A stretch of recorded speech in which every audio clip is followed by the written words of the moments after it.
De color rojo como en el Partido Liberal Colombiano, y es de los dirigentes que han encabezado, digamos, la rebelión contra las formas antiguas de hacer política por parte de los viejos dirigentes de esa colectividad.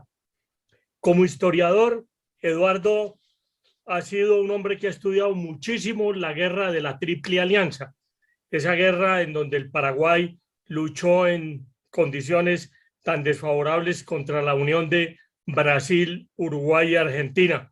Tiene, por ejemplo, este libro que me lo mandó de obsequio y que muy generosamente dice: para mi querido amigo, colega y correligionario Rodrigo Llano, con todo el afecto y respeto intelectual, Eduardo Nakayama, 16 de diciembre de 2019.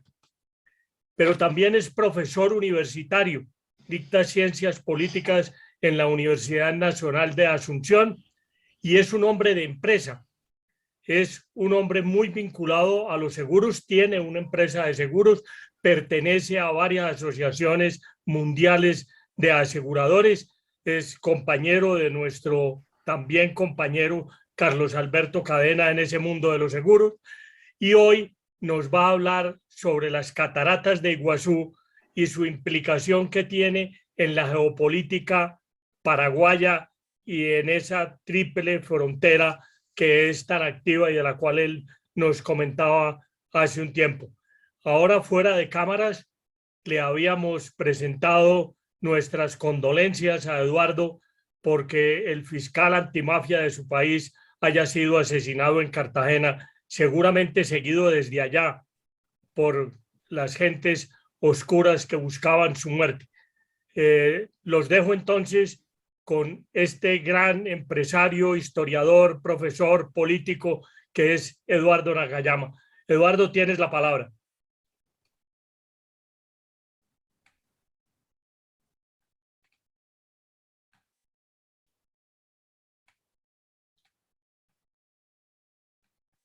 Eduardo, no se te oye. Tiene apagado el micrófono.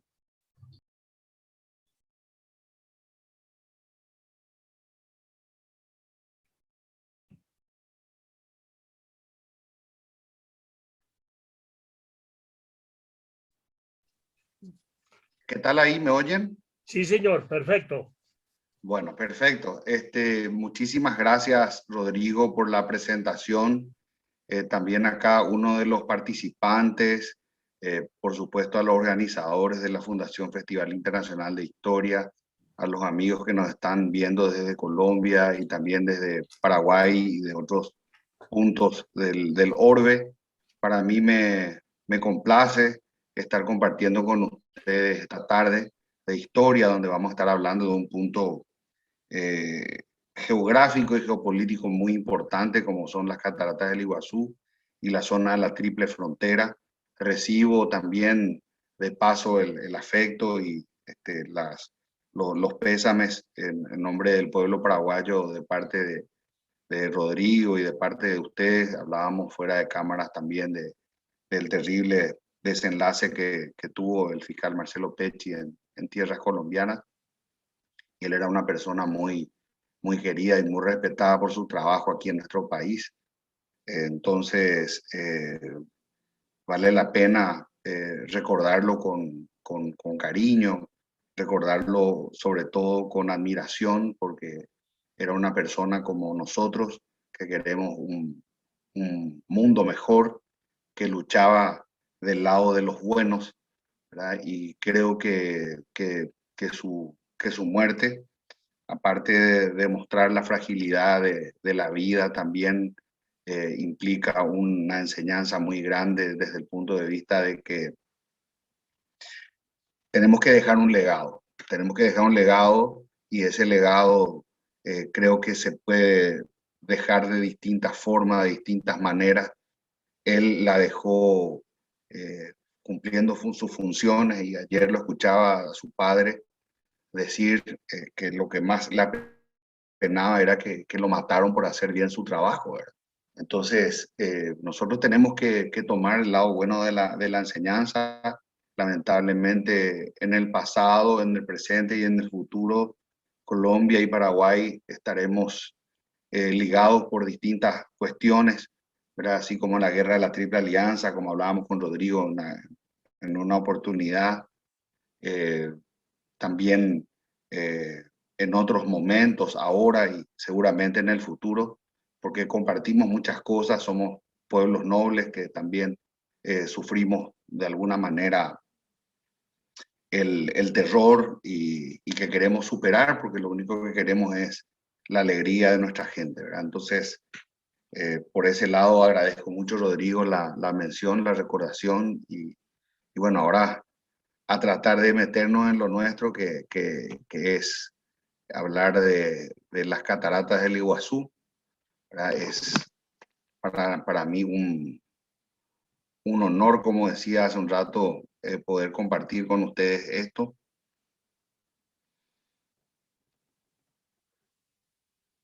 Y lógicamente agradezco mucho a ustedes por la invitación, ¿verdad? Quiero que si es que tienen alguna pregunta, alguna consulta, yo les rogaría que la anoten, así apenas terminada la conferencia tratamos de disipar esas dudas, si se presentara alguna, por supuesto, ¿verdad? De mi Perdón, parte. Eduardo, yo recojo las preguntas y te las hago al final. Claro que sí. Magnífico, magnífico, magnífico. Y aquí estamos hablando, como les decía, de un accidente geográfico, pero también hoy de un punto, un enclave geopolítico sumamente importante, ¿verdad? Y ya que estábamos hablando un poco también de todo este flagelo, no podemos dejar de mencionar que hoy día la zona de la Triple Frontera, donde están las cataratas del Iguazú, es una de las fronteras más dinámicas del mundo. Se unen tres países, la Argentina, el Brasil y Paraguay. Se dividen por dos grandes ríos, el río Iguazú y el río Paraná, que es el segundo río más caudaloso del mundo después del río Amazonas. Tienen también, digamos, algunos datos importantes, como que para el Brasil la ciudad de Foz de Iguazú es una de las ciudades más importantes en términos de turismo. Para la Argentina también la ciudad de Iguazú o Puerto Iguazú es una de las ciudades más importantes en términos de turismo. Para el Paraguay, Ciudad del Este, que es la tercera ciudad que completa este triángulo, es la ciudad más importante para el turismo, es el puerto de entrada de la mayor cantidad de gente que viene desde el exterior. Y lógicamente en esta triple frontera, así como se da el turismo y también negocios lícitos, suceden muchos negocios ilícitos, ¿verdad? Desde tiempos ya pretéritos contábamos con la triangulación comercial, contábamos con el negocio eh, legal, por una parte, de venta de productos electrónicos, perfumes y demás en territorio paraguayo, pero eso también venía aparejado de la comercialización de otros productos que estaban muy grabados en el Brasil, principalmente como las bebidas alcohólicas, whisky, los tabacos y el cigarrillo, que lógicamente también inundan el mercado brasileño, y lamentablemente también el tráfico de armas y de drogas. Entonces, es en ese sentido un lugar que se ha convertido en muy importante para la geopolítica regional. También es uno de los únicos lugares donde se tienen tres aeropuertos internacionales en un radio no mayor de 25 kilómetros. Uno en Puerto Iguazú en la Argentina, otro en Foz de Iguazú en el Brasil y el tercero en el aeropuerto Guaraní de Minga, Guazú, cerca de Ciudad del Este. Entonces, pueden imaginarse ustedes el flujo de gente que se llega a diario, que paró un poco durante la pandemia, pero que ahora está recobrando su fuerza nuevamente.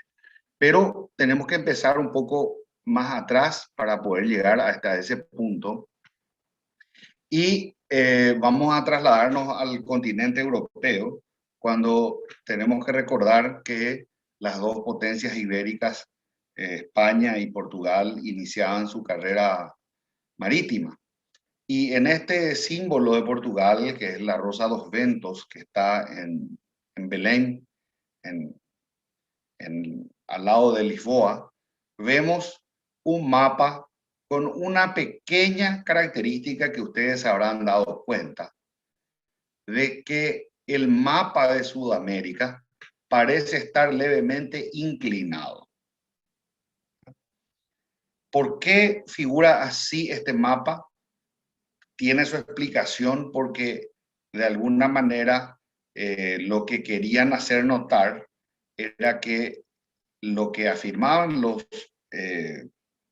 cosmógrafos y los cartógrafos portugueses, muchos de ellos de la prestigiosa Escuela de Navegantes de Sagres, era correcta y que Sudamérica estaba inclinada de esa manera.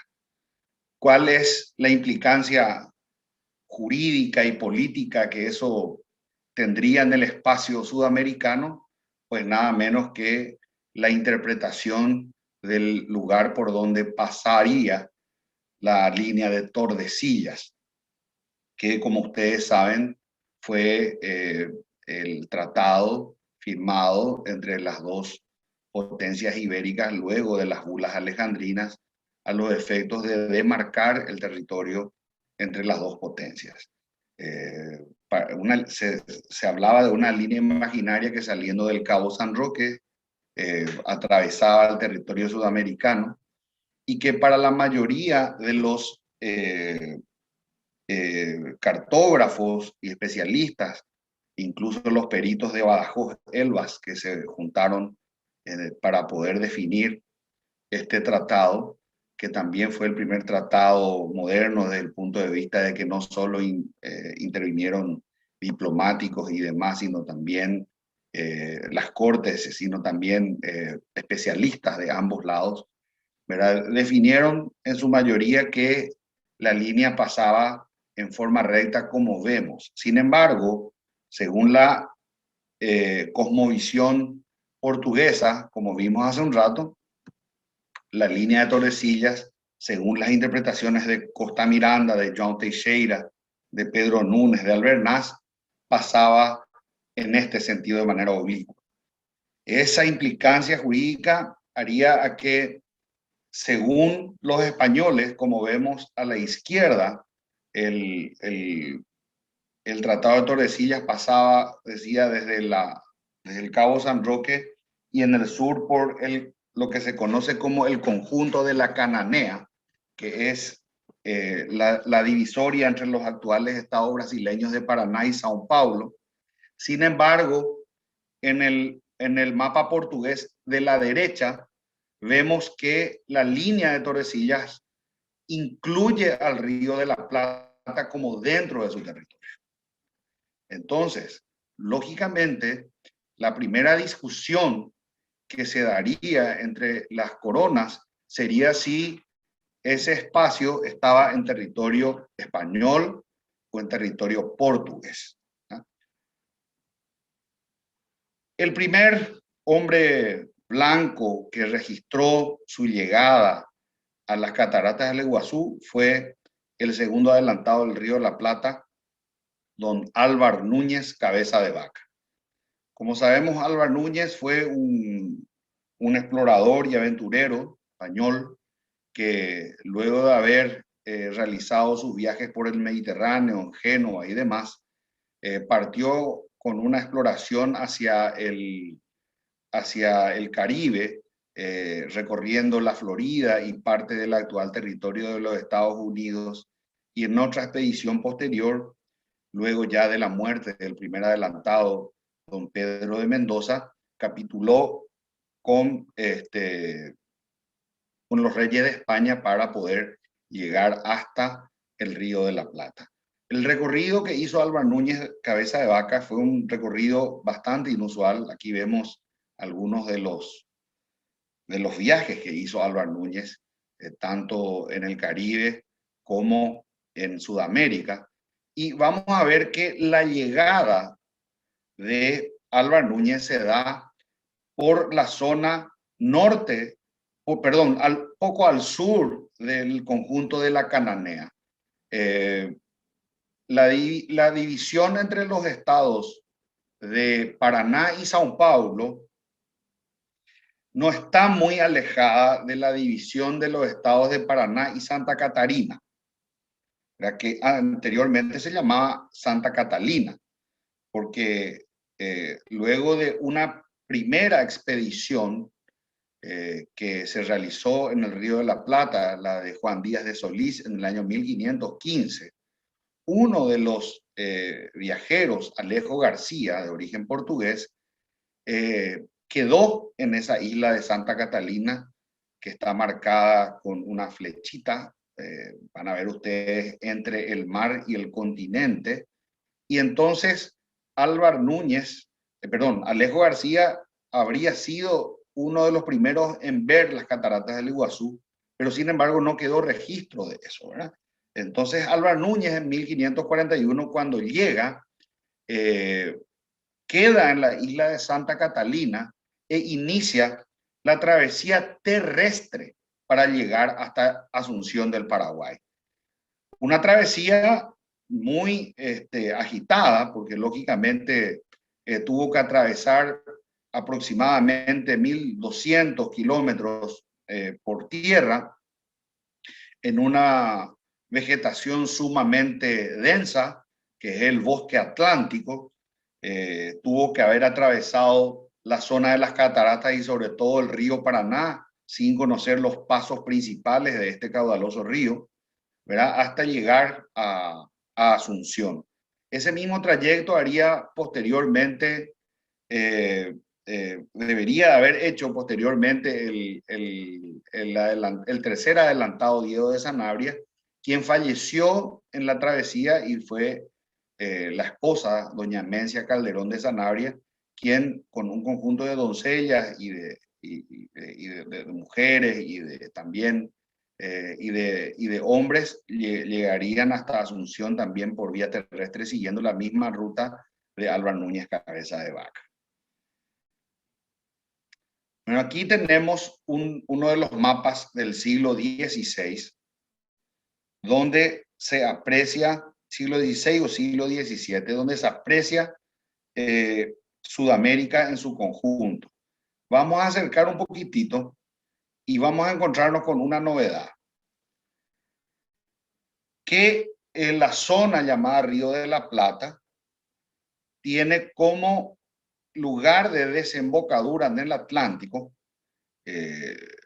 Hoy le llamamos el Río de la Plata, pero allí ustedes pueden ver que decía Mar del Paraguay, así como en el índice superior izquierdo pueden ver Mar del Perú y en el índice inferior izquierdo Mar de Chile. Pues aquí se llamaba Mar del Paraguay. ¿Por qué se llamaba Mar del Paraguay? Porque básicamente Asunción era la única ciudad poblada. Entonces, había sido fundada en el año 1537, acogió a los pobladores de Buenos Aires luego del despoblamiento de esta casa fuerte. Asunción también fue la primera villa elevada a tal categoría con cabildo en el año 1542, perdón, justamente con Álvaro Núñez. Y Asunción sería la cabecera principal de la conquista del Río de la Plata. Por eso Asunción se la conoce como madre de ciudades, porque desde allí salieron o partieron expediciones que fundaron Santa Cruz de la Sierra en la actual Bolivia, Ontiveros, Ciudad Real, Jerez, Concepción del Río Bermejo, Santa Fe, San Juan de Vera de las Siete Corrientes, también la refundación de Buenos Aires en el año 1580. Entonces ese es el motivo por el cual el Paraguay estaba en el centro de la conquista del sur de Sudamérica. Este es un mapa más reciente de Muchés del siglo XIX. En él podemos ver, por un lado, a la izquierda, la ciudad de Asunción, que está sobre el río Paraguay, que es el río que le da el nombre al país, y a la derecha podemos ver el río Paraná, ¿verdad? Y en el círculo tenemos, gracias, y en el círculo tenemos lo que son las cataratas del Iguazú.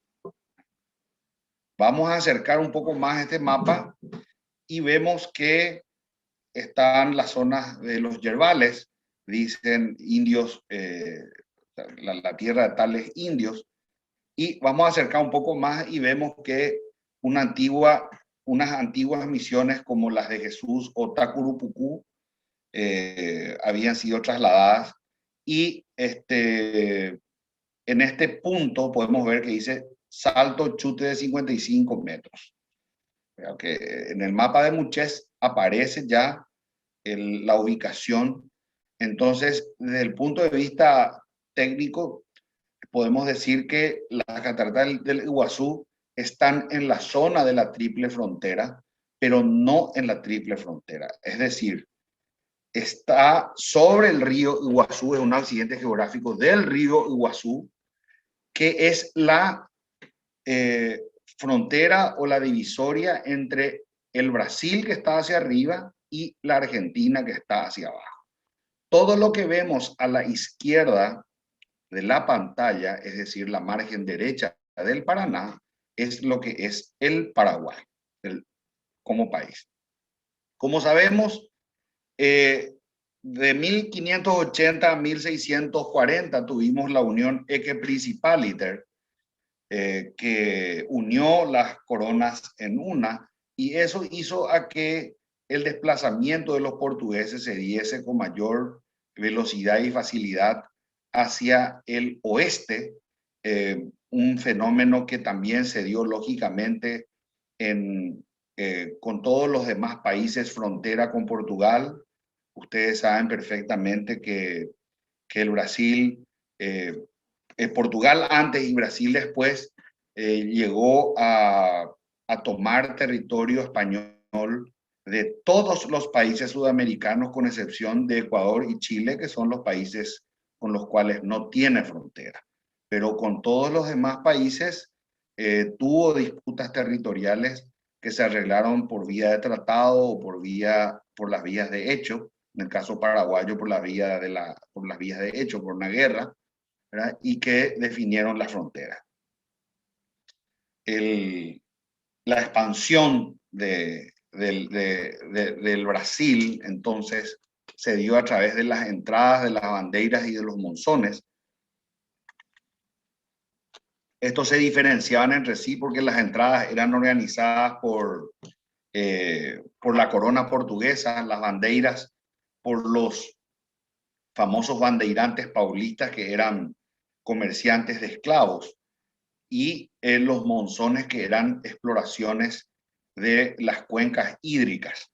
Entonces, a través de estos movimientos es que Portugal logró avanzar, porque imagínense ustedes, como se observa en este mapa, tenemos casi una distancia de 600 kilómetros entre la línea de Tordesillas y las cataratas del Iguazú. Entonces, obviamente, en aquel tiempo, las cataratas del Iguazú estaban absolutamente en territorio español. Como consecuencia del Tratado de Madrid o de Permuta del año 1750, se delimitaron, digamos, los territorios pertenecientes a España y a Portugal, y se permutaron los territorios de la banda oriental, que hasta entonces se conocía como la colonia del Sacramento, ¿verdad? Y a cambio de las misiones orientales, que es lo que aparece en la famosa película La Misión, de los años 80, que fue dirigida que fue protagonizada, perdón, por Robert De Niro, Jeremy Irons y otros actores muy famosos. Y allí se tiene también, se tienen escenas de las cataratas del Iguazú.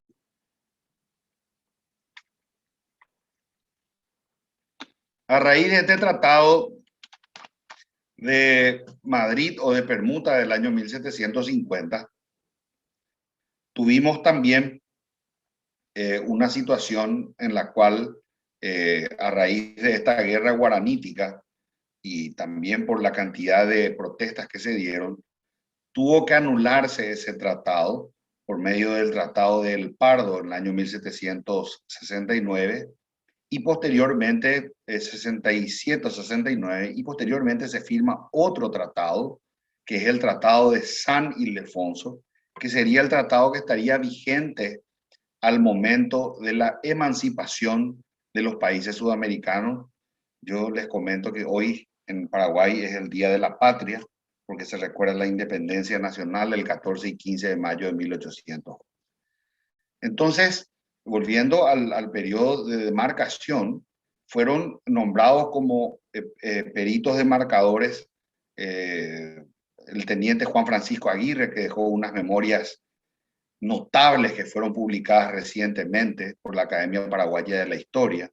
También el capitán José Varela y Ulloa, también el capitán Diego de Alvear, pero el principal de ellos sería Félix de Azara, que les voy a mostrar en unos minutos porque tuvo una participación realmente gravitante y relevante en todo este tema. Vemos que los mapas del Brasil o de Portugal también mantenían básicamente las mismas características de los mapas españoles, en el sentido de que ellos también ya para este tiempo, luego del Tratado de 1777, sabían que sus dominios llegaban hasta el río Iguazú, pero ellos no se metían en lo que era la disputa ya entre el Paraguay y la Argentina por la posesión de ese lugar. Hasta la guerra de la Triple Alianza, el Paraguay reivindicó que ese territorio era suyo, ¿verdad? Y también como consecuencia de la guerra, la Argentina posteriormente se adjudica esa parte del territorio. Pero en relación al Brasil, como vemos en esta imagen, ya estaba definido que al menos del río Iguazú al norte era territorio brasileño. Don Félix de Azara decía, nos ayudó a delimitar un mapa que nos ilustra más o menos lo que era el Paraguay independiente, o sea, previo al Paraguay independiente, ¿verdad? La provincia del Paraguay, que sería más o menos el territorio que el país reclamaría como suyo. Este es otro mapa de Alfredo Ugratí, donde muestra claramente la zona en disputa con la Argentina. Lo que está en azul o con borde azul es lo que la Argentina, lo que el Paraguay reconocía como argentino, lo que está en amarillo era Brasil y lo que estaba en rosado era el Paraguay. Bajo esta hipótesis, ustedes pueden ver que dice Río Grande de Curitiba, así también se conocía este río, que era el río Iguazú, perdón. El río Iguazú, entonces, en esta hipótesis, eso estaba en territorio paraguayo. Decíamos que como consecuencia de la guerra de la Triple Alianza, que fue una guerra que duró 6 largos años, o casi 6 años, de 1864 a 1870, y que prácticamente acabó con el Paraguay, ¿verdad? Entonces, a raíz de esto, aquí vemos una imagen del Palacio de López en Asunción, luego del bombardeo de la escuadra imperial brasileña.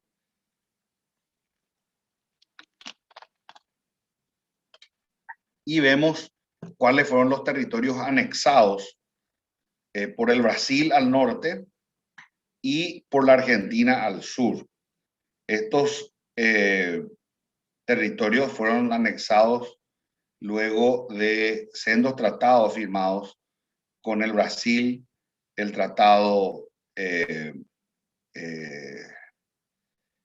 Loizaga-Cotegipe en el año 1872, durante la presidencia, de hecho, del vicepresidente Salvador Jovellanos, a quien vemos en imagen arriba, de 1871 a 1874, fue el gobernante paraguayo, y el tratado Machaín-Irigoyen, firmado en el año 1876 con la Argentina.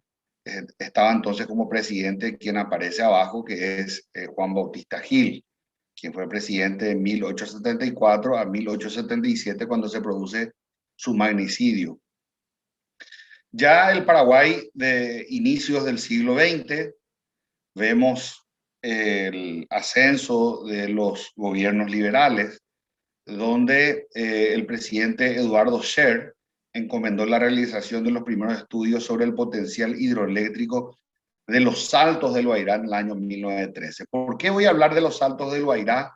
También porque las cataratas del Iguazú tenían un atractivo menor que el de los Saltos del Guairá. De hecho, los que eran explotados para turismo hasta ese entonces eran los Saltos del Guairá y no las cataratas del Iguazú. Vamos a ver todo ese desarrollo y por qué hablamos mucho de agua y por qué hablamos mucho del río Paraná. El sabio suizo Moisés Bertoni adelantó que el inmenso potencial de los Saltos del Guairá podría producir desde algunos miles hasta algunas decenas de miles de caballos de fuerza, afirmando que la represa podría ser hecha en condiciones bastante económicas y seguras. Estaban calculando la posibilidad de hacer una represa hidroeléctrica. Aquí vemos al sabio Bertoni con el presidente Eduardo Scher. Incluso en el billete de 100 pesos fuertes de la República del Paraguay aparecían los Saltos del Guairá, que eran unos saltos sobre el río Paraná.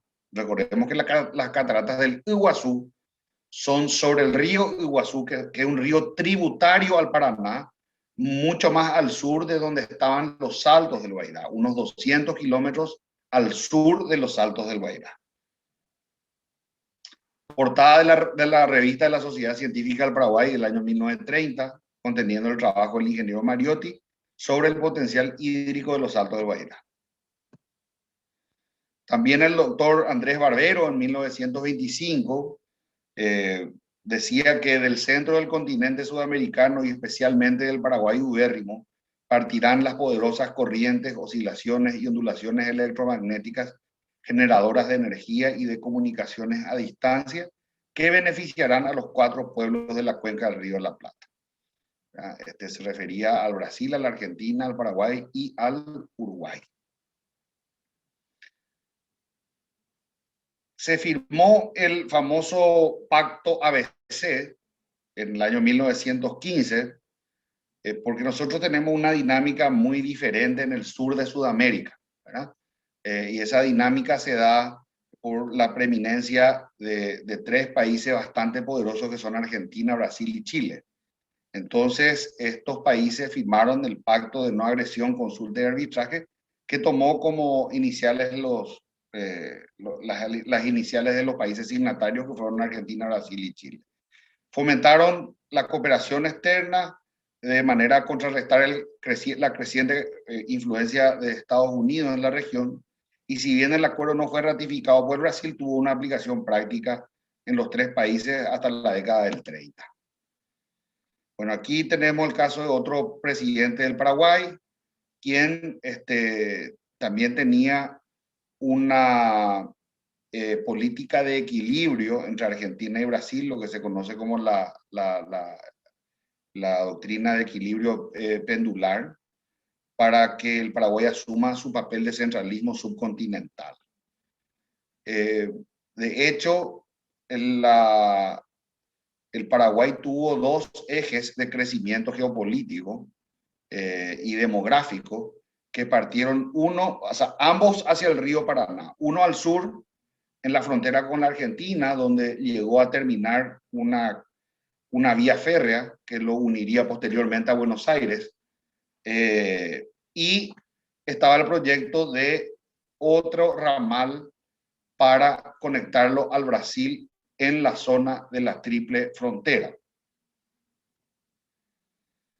Aquí entra a jugar mucho también el papel del Brasil, que tenía una política muy clara en relación a los estados tapones, es decir, Bolivia, Paraguay y Uruguay, en el sentido de que desde mucho antes de Getúlio Vargas, ellos consideraban que el Uruguay era muy favorable a la Argentina y que por lo tanto ellos tenían que buscar avanzar hacia Bolivia y el Paraguay. Con Bolivia llegaron a culminar la vía férrea que unía Corumbá con Santa Cruz de la Sierra, y con el Paraguay llegarían a conectar la zona de la triple frontera con Asunción a través de una carretera, ¿verdad? Aquí también empiezan a estudiarse con más detenimiento lo que es el potencial hidroeléctrico de la zona, ¿verdad?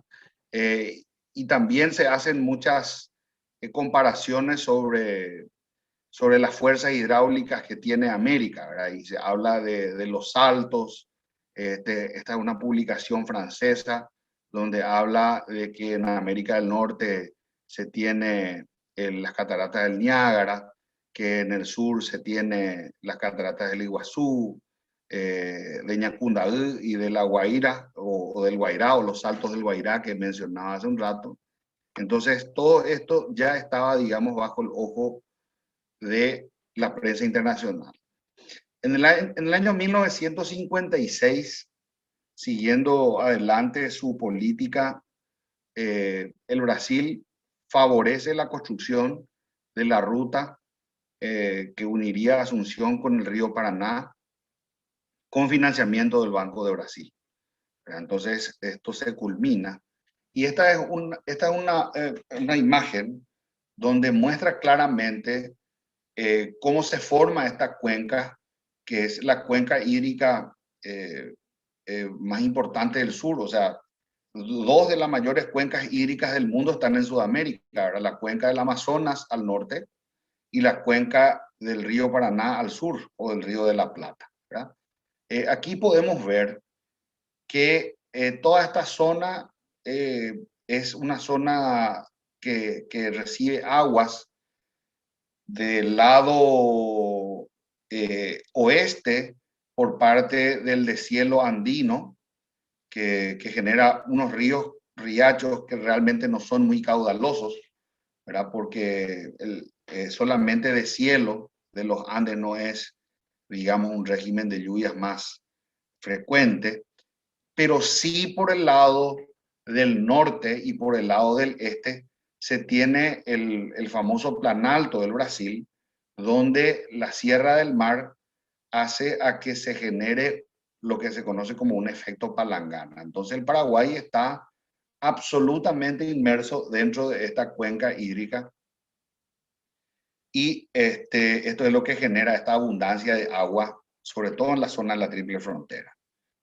Pero esto no estuvo desprovisto de problemas, ¿verdad? De hecho, luego de la construcción de la carretera y luego de la inauguración del puente de la Amistad que se construyó aquí, como podemos ver, en la zona entre Ciudad del Este y Foz de Iguazú, ¿verdad? Hubo un problema diplomático en relación a quién tenía el derecho de explotar el potencial hidroeléctrico de los Saltos del Guairá. Y allí es donde se produce este incidente. Lo que dice Juracy Magalhães, que fue el canciller brasileño en ese tiempo, no es poca cosa, ¿verdad? Él afirma en sus memorias que las conversaciones no eran fáciles. El canciller paraguayo Pastor insistía en la tesis de la indefinición de nuestra frontera en el trecho de las 7 caídas. 7 caídas le llamaban ellos a los saltos del Guairá. Y no se podía solucionar de otra manera, ¿verdad?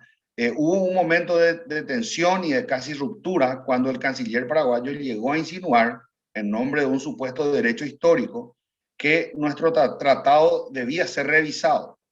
En ese momento le advertí, dice el canciller brasileño, con la máxima calma, que un tratado entre dos países solo podía ser revisado por otro tratado o por una guerra, y que como el Brasil no estaba dispuesto a aceptar un nuevo tratado, le pregunté si el Paraguay se consideraba en condiciones de promover una guerra.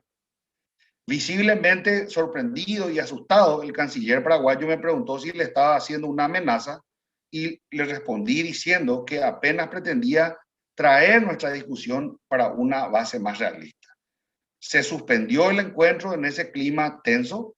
Cuando nos volvimos a reunir, ya el canciller cambió por completo su actitud y gracias a eso, dice Magallanes, se pudo llegar el día 22 de junio en Foz de Iguazú a celebrar el acuerdo que se llamó el Acta de las Cataratas.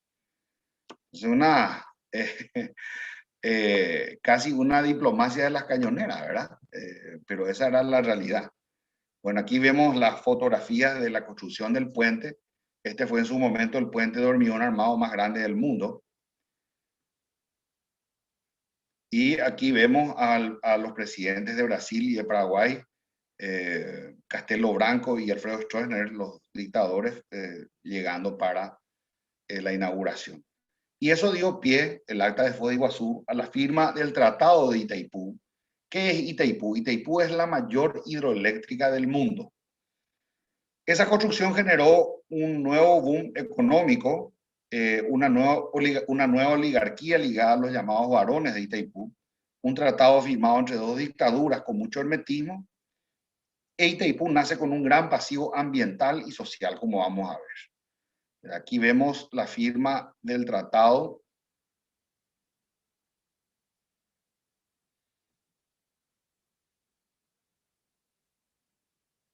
Y lógicamente se pierden los saltos del Guairá. O sea, esto con la construcción de Itaipú queda absolutamente bajo agua.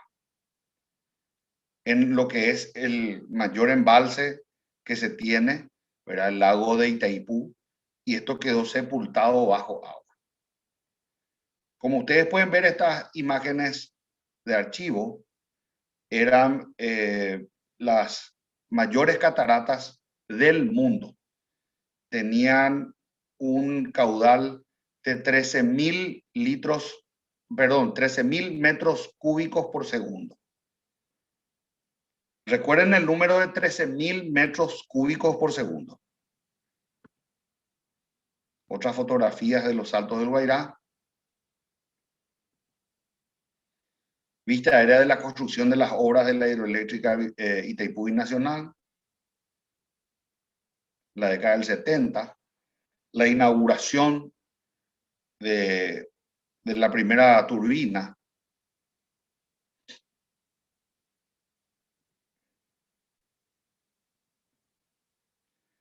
Y también aquí se inicia un nuevo proceso de cambio hacia la democracia con la declaración de Foz de Iguazú entre los presidentes José Sarney del Brasil y el presidente Raúl Alfonsín de la Argentina. Esto daría pie posteriormente a la firma del tratado del Tratado de Asunción que dio origen al Mercosur. Aquí vemos a los presidentes Fernando Collor, el general Andrés Rodríguez, a Carlos Saúl Menem y al presidente Lacalle Herrera del Uruguay. Estas son las cataratas del Iguazú, que tienen un caudal medio de 1.500 metros cúbicos por segundo.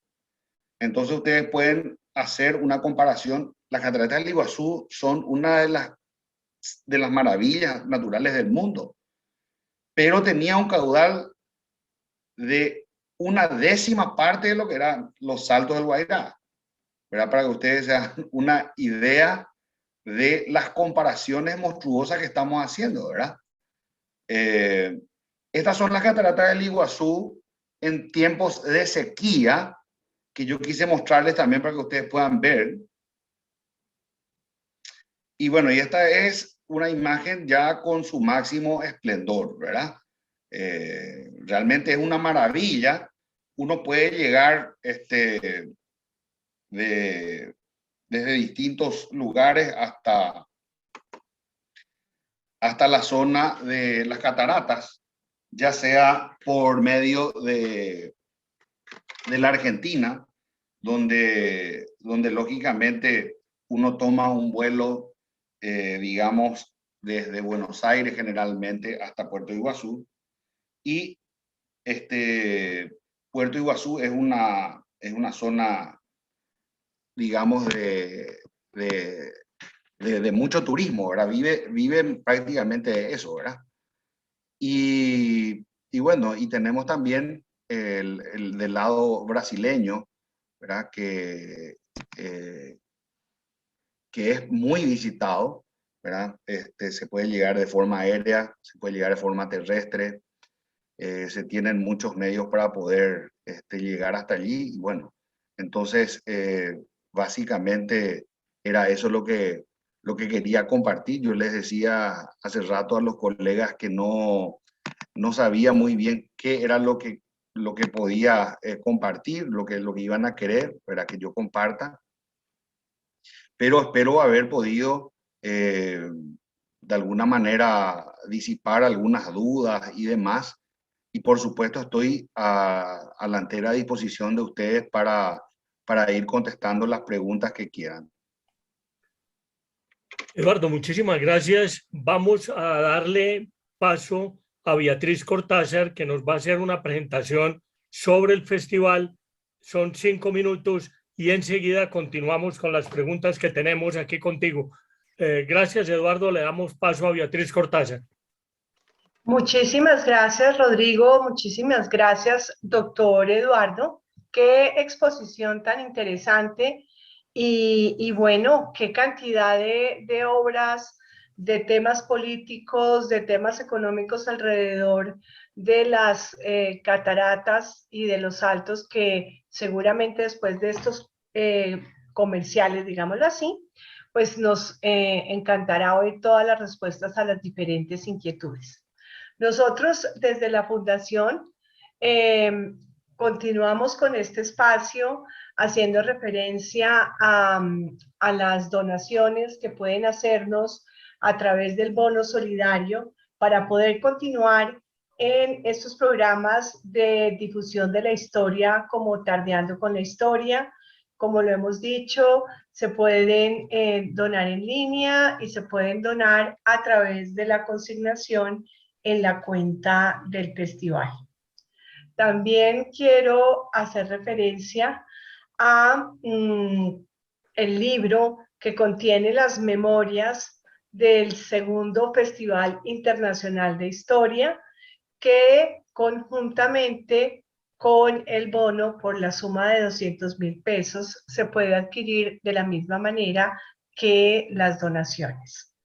Este año tenemos en el mes de septiembre, los días 9, 10 y 11, la quinta versión del Festival Internacional de Historia presencial en el municipio de Villa de Leyva, bajo el eje temático de la historia de los libros y los libros en la historia.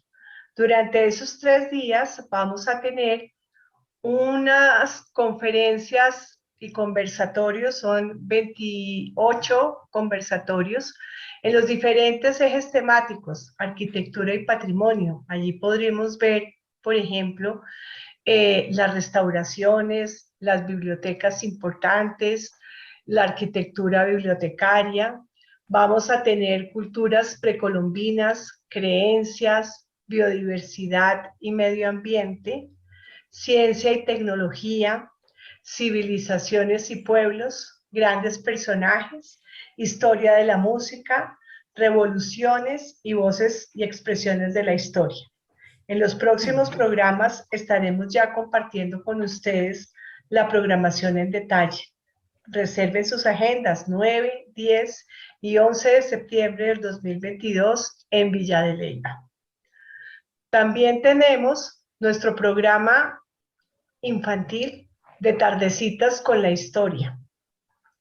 El próximo miércoles, el historiador Federico Martínez va a contarles a los niños sobre la Malinche de América. Este programa lo hacemos todos los miércoles a las 5 de la tarde, vía online, durante el cual los niños van aprendiendo y compartiendo con nosotros diferentes temas de historia.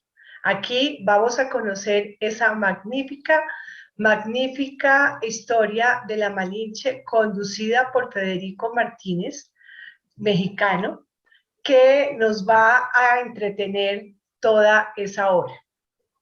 Y dentro de 8 días, en nuestro espacio de Tardeando con la Historia, el ex canciller Julio Londoño, acompañado de Gonzalo Concha, nos van a hablar sobre la isla de Malpelo. Nuestro compromiso a las 4 de la tarde, dentro de una semana después, la isla de Malpelo, conducida magistralmente por estos dos expositores. Muchísimas gracias. Gracias, Beatriz. Entonces seguimos con Eduardo Nakayama. Eduardo, te queríamos hacer varias preguntas. La primera que yo tengo aquí es, ¿qué representa Iguazú económicamente para el Paraguay? Bueno, como expusimos, Rodrigo, actualmente nosotros tenemos un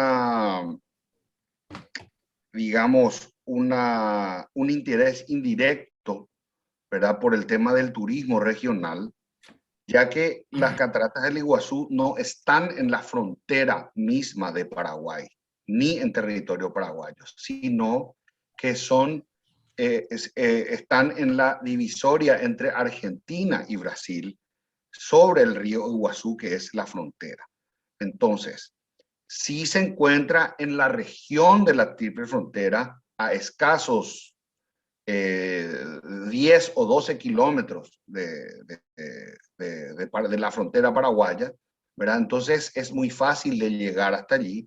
Y te decía que existe un interés indirecto porque muchos de los turistas argentinos o brasileños o extranjeros que llegan hasta las cataratas del Iguazú tienen su mayor oferta de compras en el Paraguay, ¿verdad? El Paraguay es un gran shopping en ese sentido, con cientos de tiendas de shopping y de malls y demás que ofrecen productos de alta tecnología, importados y demás. Mucha gente que ha visitado Ciudad del Este me dice que le recuerda mucho a una ciudad del sudeste asiático, o incluso en algunos casos en los malls y demás, en algunos de los más grandes, aparte de lo que son los Emiratos Árabes, ¿verdad? Porque hay gente de todo el mundo, hay gente del Líbano, de Siria, de China, de Corea, de diversos puntos que están lógicamente, digamos, trabajando y viviendo en la zona. Entonces para nosotros tiene un interés, ¿verdad? Muy importante, pero es un interés indirecto, ¿verdad? Hay muchos paquetes turísticos que se venden, ya sea en la Argentina, en el Brasil o en el Paraguay, que incluye, digamos, un paseo por las cataratas y incluye también un paseo por los 3 países, ¿verdad? Entonces básicamente es eso, Rodrigo. Pero hay que aclarar nuevamente, las cataratas del Iguazú históricamente estuvieron dentro de la antigua provincia del Paraguay. Luego pasaron a formar parte del Paraguay independiente, pero después de la guerra de la Triple Alianza, el Paraguay perdió esa frontera a favor de la Argentina. Entonces, Argentina se quedó con las cataratas del Iguazú frente al Brasil. Cuéntame una cosa que yo tengo una confusión. ¿Los saltos de Guairá es lo mismo que Itaipú? No, Rodrigo. Los saltos del Guairá eran unos saltos de agua, unas cataratas gigantescas que eran las mayores del mundo, porque tenía un caudal de agua. Imagínate que, como decía durante la presentación, Iguazú, el río Iguazú es un río tributario del Paraná, o sea, un río accesorio. Es uno de los cientos de ríos que digamos, desaguan en el río Paraná. Entonces, el río Paraná es el segundo río más caudaloso del mundo después del Amazonas. Imagínate, Rodrigo, que una cordillera atraviese el río, una falla, como ocurre definitivamente allí en esa parte de la cordillera del Maracayú. Entonces, obviamente los Saltos de Loira eran las mayores cataratas que había en el mundo.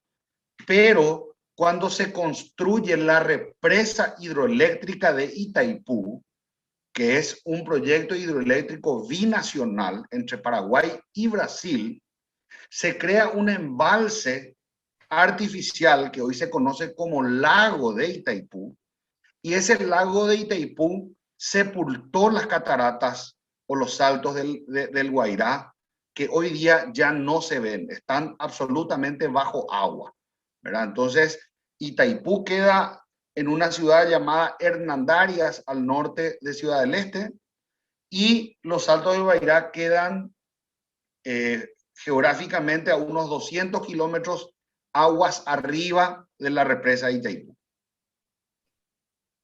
Ya, bueno, quedo aterrado. Tú me vas a perdonar una pregunta.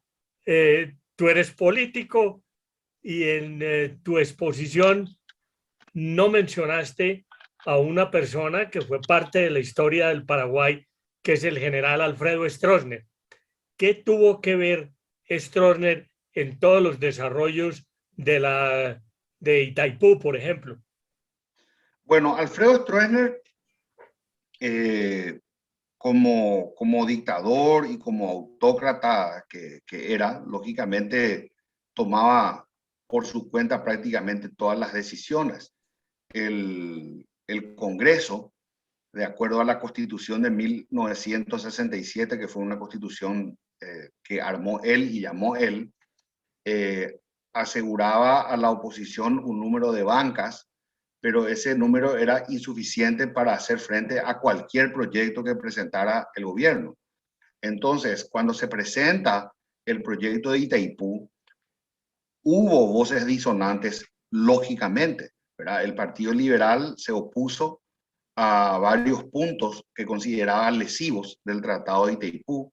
De hecho, de eso hoy se habla muchísimo porque en el año 2023 se cumplen 50 años del tratado y se inicia o se abre la puerta a una posible renegociación del tratado. Y hoy nos hemos dado cuenta, lógicamente, que ese tratado fue absolutamente leonino, totalmente favorable al Brasil, que ha despojado al Paraguay de una cantidad de riquezas energéticas que hubiesen servido para el desarrollo del Paraguay. Y por lo tanto, existen dos discursos, ¿verdad? El discurso entonces oficial u oficialista de la historia oficial, que como nosotros historiadores sabemos siempre buscan meterle alguna mentirilla para que quede ese aire de que fue el que hizo la obra, ¿verdad? Pero en realidad sabemos todos nosotros que la obra se pagó, no la pagó él, lo pagamos todos los paraguayos y todos los brasileños con la cuenta de luz, ¿verdad? Y eso lo hemos pagado durante estos 50 años, ¿verdad? Por otra parte,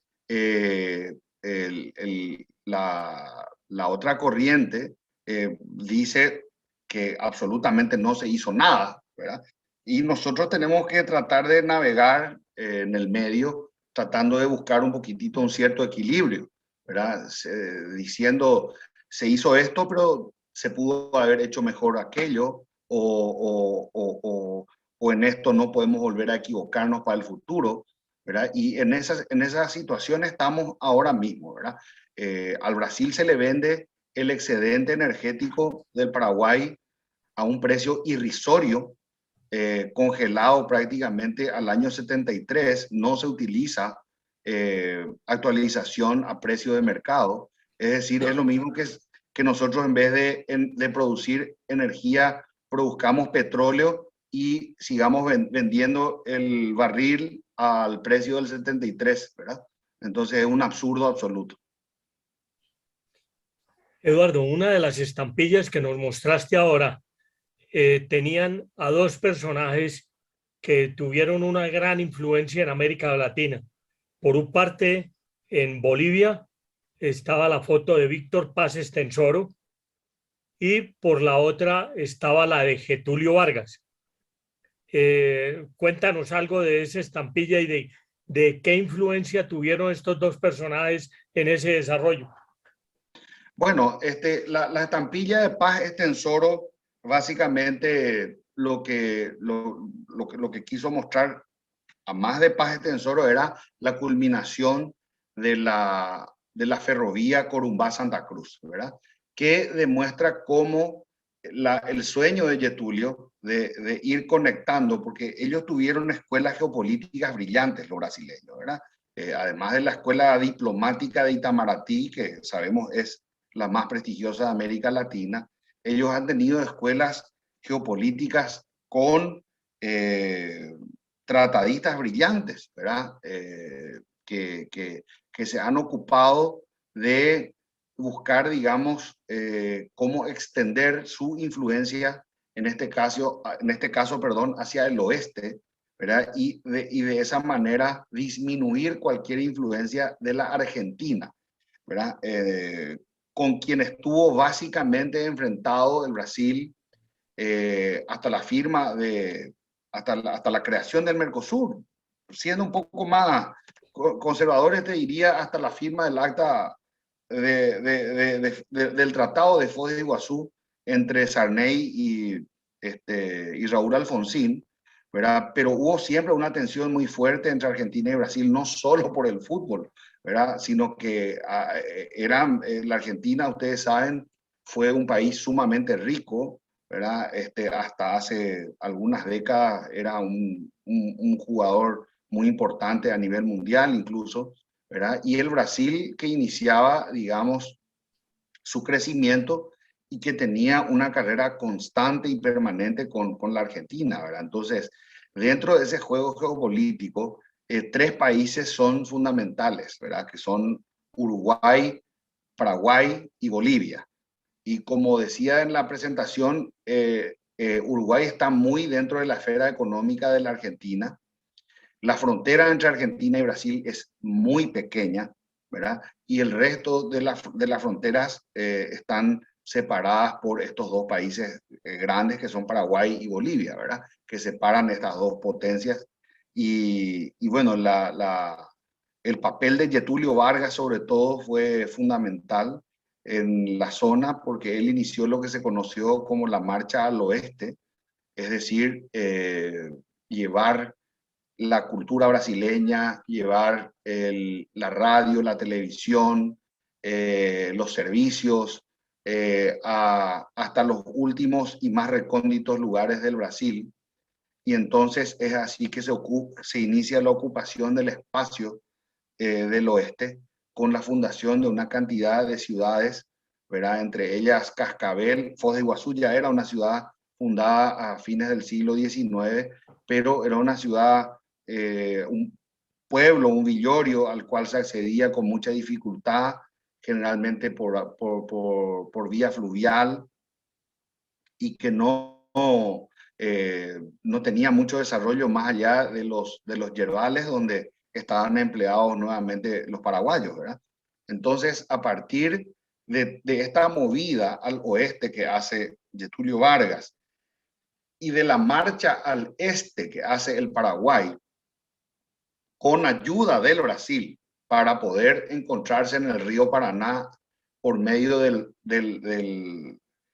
puente de la amistad, es que se inicia un proceso de integración y un proceso de densificación demográfica, ya que hasta ese entonces en la triple frontera del lado paraguayo no existía prácticamente nada, solamente un pequeño puerto que se llamaba Puerto Presidente Franco, pero a partir de la culminación de la ruta de Asunción hasta el río Paraná, eso empieza a crecer. Y Ciudad del Este fue la ciudad que más ha crecido y anteriormente se llamaba Puerto Presidente Stroessner.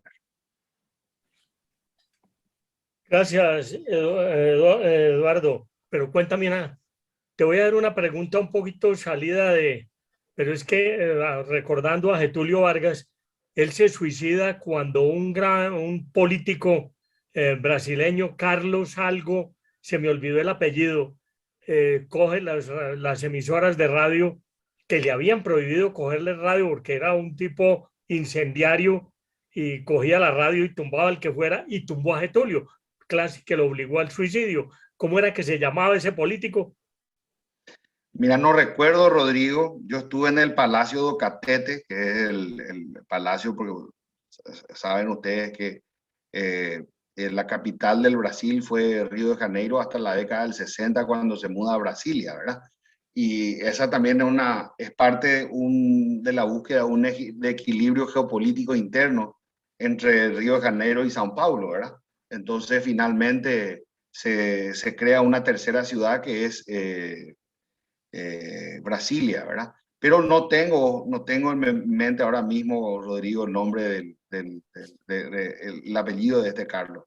Sí, no, se nos olvida. Bueno, mira, hay una eh, creencia en Colombia desde hace muchos años o de toda la vida de que por la guerra de la Triple Alianza los colombianos somos paraguayos y los paraguayos son colombianos. Eso, ¿cuál es tu opinión sobre eso? Bueno, definitivamente, luego de conocido el contenido del tratado secreto de la Triple Alianza, se generó una gran indignación a nivel mundial, que en el caso sudamericano fue catalizada por medio del canciller peruano Toribio Pacheco. Pacheco inicia una serie de conversaciones con otros países del Frente Pacífico y países andinos para poder, digamos, protestar en contra de las condiciones del tratado, ¿verdad? Porque obviamente no era común, no era normal, no era,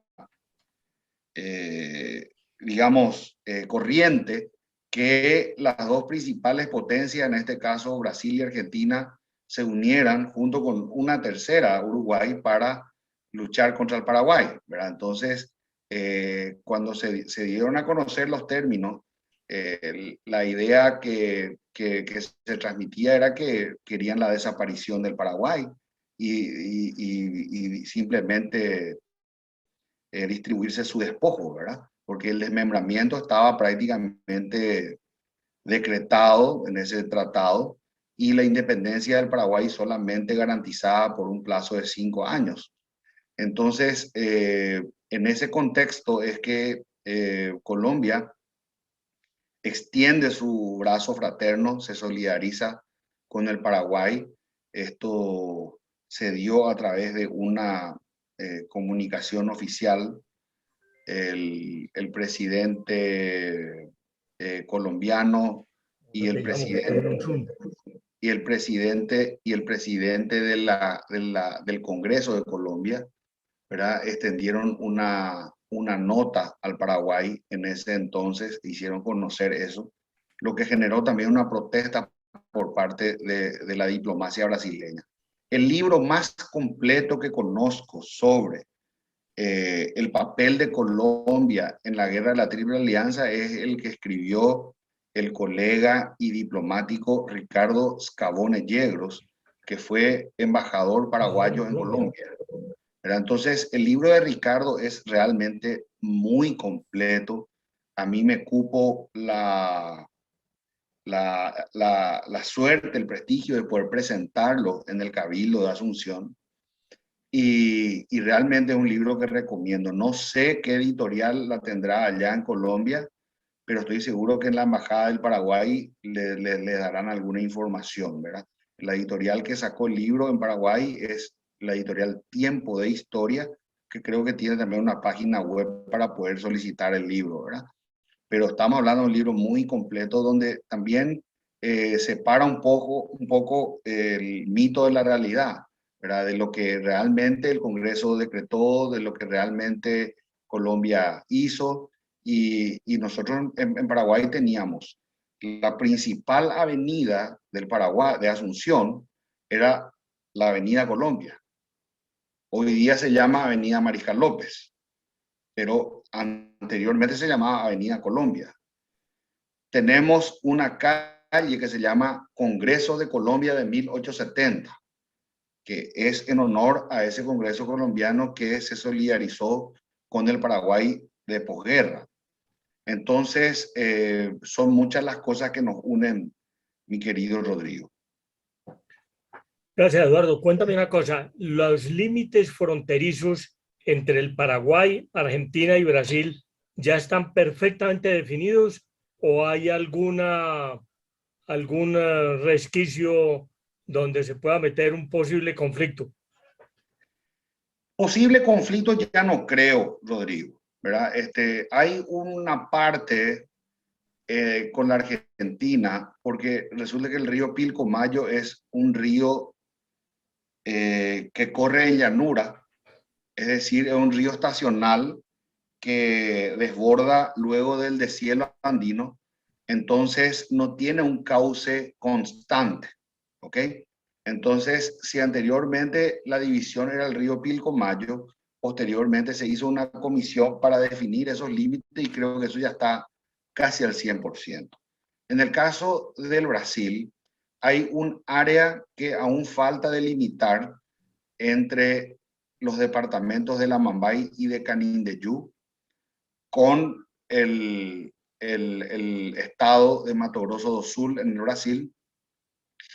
Y hay otra parte del problema que se enterró, o mejor dicho, se sumergió, ¿verdad?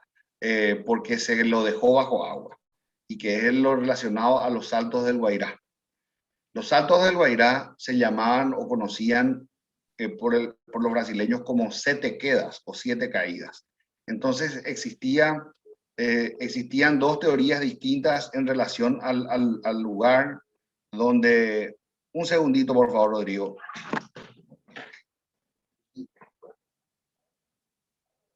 Te llamo, estoy en Oviedo, te llamo en un ratito. Dale, vení. Vení, estoy en el mismo lugar. Dale, dale.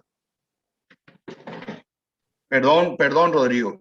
Sí, no, tranquilo, continúa. Bueno, y entonces esa parte del problema se sumergió, ¿verdad? Se sumergió porque al subir el embalse, ¿verdad? Entonces desapareció el problema.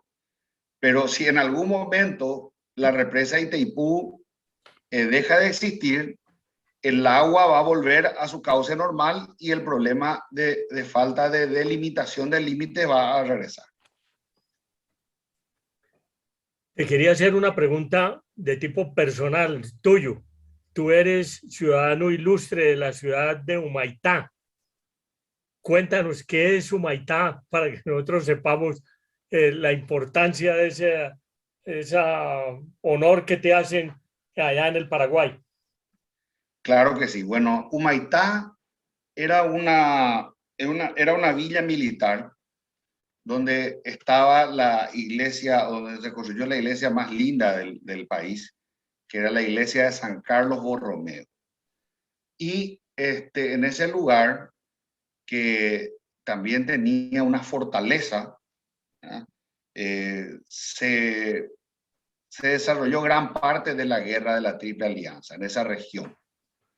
Entonces, lo que quedó de la iglesia de San Carlos Borromeo, luego del intenso bombardeo de la escuadra imperial brasileña, fueron unas ruinas, pero no se tenía una idea clara de cuál era la forma que tenía la iglesia antes del bombardeo. Entonces, nosotros iniciamos un proceso de reconstrucción digital con mi hermano Mateo Nakayama, que es arquitecto. Entonces fuimos a Humaitá en varias ocasiones, tomamos medidas, averiguamos en el Archivo Nacional. Yo fui a Buenos Aires al Archivo Mitre conseguí unos documentos cartográficos levantados por el ingeniero Roberto Chodasiewicz, que era un ingeniero polaco al servicio del ejército argentino y cuyos mapas están en el Museo Mitre, que tiene los perfiles de las líneas de la fortaleza Humaitá y otros datos. Entonces hicimos esa reconstrucción digital. Ustedes pueden encontrar en YouTube, entrando y buscando Humaitá espacio 3D, y van a ver la reconstrucción digital de la iglesia de San Carlos Borromeo y del conjunto de la fortaleza de Humaitá. Entonces eso está disponible hoy en YouTube y pueden verlo. Entonces por ese motivo es que a mi hermano y a mí nos declararon ciudadanos ilustres de esa ciudad. Pues felicitaciones. Eduardo, tú eres de origen japonés. ¿Quién de tu familia fue el primero que llegó? ¿Tu padre, tu abuelo, tu bisabuelo? ¿Quién? Mi abuelo Rodrigo. Mi abuelo era originario de la ciudad de Nagasaki, y después de la Primera Guerra Mundial, el Japón incrementó sus acuerdos con varios países del mundo, sobre todo con Latinoamérica, donde estrechó muchos lazos. Y en ese sentido, el principal destino de los japoneses fue el Brasil. Dentro de ese sistema es que Getúlio Vargas en el Brasil saca una nueva constitución que limita el ingreso de más inmigrantes de origen japonés. No es que impide, sino que limita. Entonces, un gran contingente de inmigrantes que ya estaban en camino a Sudamérica fueron desviados y llegaron hasta el Paraguay por medio de un acuerdo que firmó la colonia con el gobierno paraguayo del entonces presidente doctor Eusebio Ayala. Entonces, a partir de allí se crea una colonia que se llama Colonia La Colmena, y mi abuelo y mi abuela llegaron y se asentaron en ese lugar. Mi padre... Perdóname, Eusebio Ayala, el fundador del Partido Liberal Radical Auténtico del Paraguay. Fue un integrante, uno de los integrantes ilustres del Partido Liberal, efectivamente, pero no fue fundador, ¿verdad? El partido se fundó en el año 1887 y bueno, él tenía 12 años cuando eso, ¿verdad? Pero sí fue presidente de la República 2 veces por el Partido Liberal. O sea que, gracias a mi Dios, tu abuelo se vino de Nagasaki, porque si le toca la bomba atómica no te tendríamos aquí con nosotros. O sea totalmente. Que, qué fortuna. Hubiese estado hablando portugués.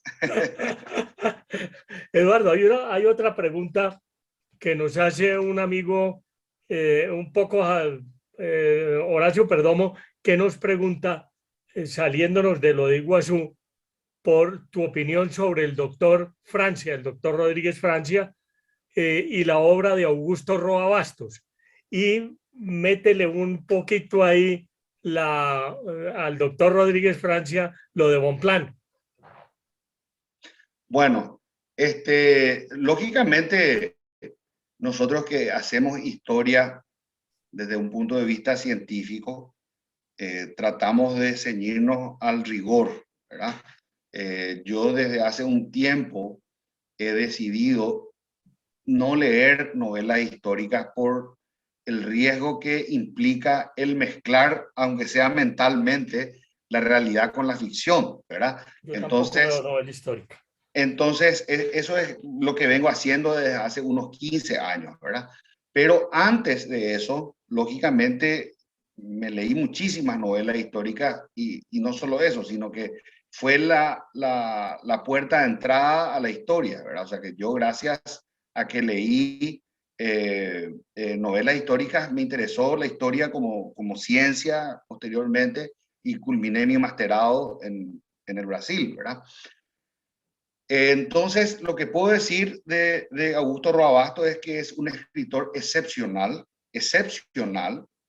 No creo equivocarme en decir que fue una de las mejores, si no la mejor pluma que hemos tenido.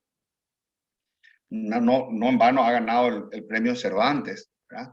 Y su obra Yo el Supremo relata no solamente la vida de Rodríguez de Francia, sino que también en muchos pasajes el autoritarismo y la dictadura en épocas de Alfredo Stroessner. Es decir, existen muchas entrelíneas en la novela de Roa Bastos. Es una novela densa en el sentido de que uno necesita leer y volver a leer y releerla. Tiene muchos términos en guaraní, lo que es absolutamente normal en Paraguay, porque nosotros no hablamos totalmente en castellano. Yo ahora con ustedes sí, por razones obvias, pero coloquialmente y en el día a día nosotros empleamos muy frecuentemente el guaraní, ¿verdad? Entonces, también hay algunos pasajes de la novela de Roa Bastos donde utiliza el guaraní, ¿verdad? Sobre la figura de Francia se puede decir mucho. Yo creo que definitivamente fue una persona autoritaria, no en vano fue dictador, pero no solo dictador, como yo digo, con D minúscula, ¿verdad? Como apelativo de tirano, sino que fue un dictador con D mayúscula, porque llevó ese título hasta su muerte, ¿verdad? Primero fue nombrado dictador temporal en el año 1814 y en el año 1816 fue declarado dictador perpetuo de la República del Paraguay, ¿verdad?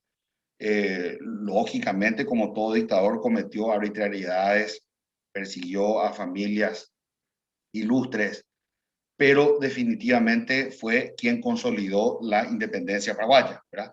Sin un doctor José Gaspar Rodríguez de Francia, hoy indudablemente seríamos parte del Brasil o de la Argentina, ¿verdad? Entonces, el doctor Francia lo que hace fue consolidar eso. Y bueno, básicamente esa, para tratar de responder un poco la pregunta del compañero.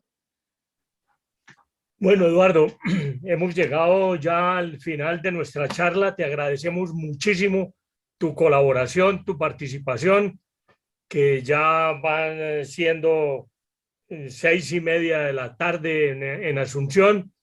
Y con esto damos por terminada la charla y quedamos para el próximo sábado la charla sobre la isla de Malpelo en el Océano Pacífico colombiano. Muchísimas gracias a todos los asistentes, muy agradecidos por su compañía y nos vemos dentro de 8 días. Y Eduardo, un gran abrazo. Muchas gracias, Rodrigo, y muchas gracias a todos los participantes de la Fundación Festival Internacional de Historia por haberme honrado con esta invitación. He disfrutado mucho. Lamento no haber podido responder a todas las preguntas. Vi que en el chat escribieron una cantidad de ellas, pero bueno, tendremos seguramente alguna otra oportunidad para poder conversar. Un fuerte abrazo a todos. El doctor Carlos Moreno había dicho que por qué no presentábamos algo, hablábamos algo sobre las misiones, pero con Ignacio Teresca vamos a hablar sobre este tema el 11 de junio y por eso no te quise hacer esa pregunta. Muchísimas gracias y entonces feliz tarde para todos. Muchas gracias. Gracias.